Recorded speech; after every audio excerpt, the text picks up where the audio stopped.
دیچه محمد کریموف.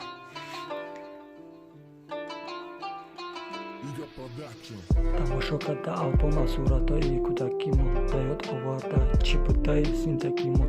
از آب مادر کساز کلان شو بچش مخانگیم، کلان شده باشم در کوچه کودکیمدم. همین خیلی به غلطی اگر دیگر را بخندم میبردارد مادر، میموند بابا که بره برای راست، نه که با دیگر تا امیدی نخواست.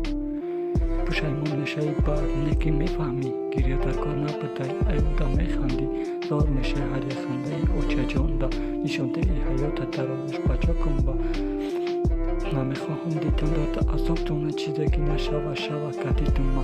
نمیخواهم دیدن آبی دیده تونه حرکت میکنم که داروتان باشه خنده.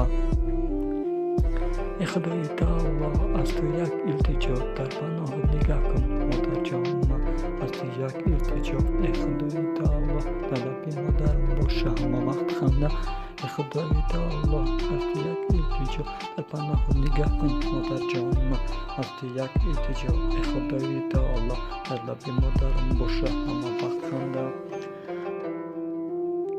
تماشا کرده آلبوم صورتهای حاضره که وقتی نشانه میشه مامان خاطره. میمونه در یاد روزهای خرسندی که یکی سخنهای ما میمونه در دل هر نماد گذشته گذارم. یکی مخرسندم که درد ندیده که مدارم. کاری میکنم درد نبینیم، کاری میکنم یا چشم شما فخر کنید. هر یک مادر داره آرزو بینه توی فرزندش، هر یک فرزند داره آرزو تا تویش بینه مادرش. خرسندش و چشمایی که همه دیگه و دستایی که کماشون کردن.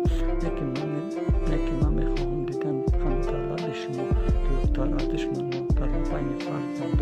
یکی من میخواهم دیدن همیشه باشین یک رو هوا در دل من نگاه کن شجاع. به خدای الله از تو یک التجا، در پناه نگاه کن مادر جان ما. از تو یک التجا ای خدای الله، در لب مادرم باشه همه وقت خنده. ای خدای الله از تو یک التجا، در پناه نگاه کن مادر جان ما. از تو یک التجا ای خدای الله، در لب مادرم باشه همه وقت خنده.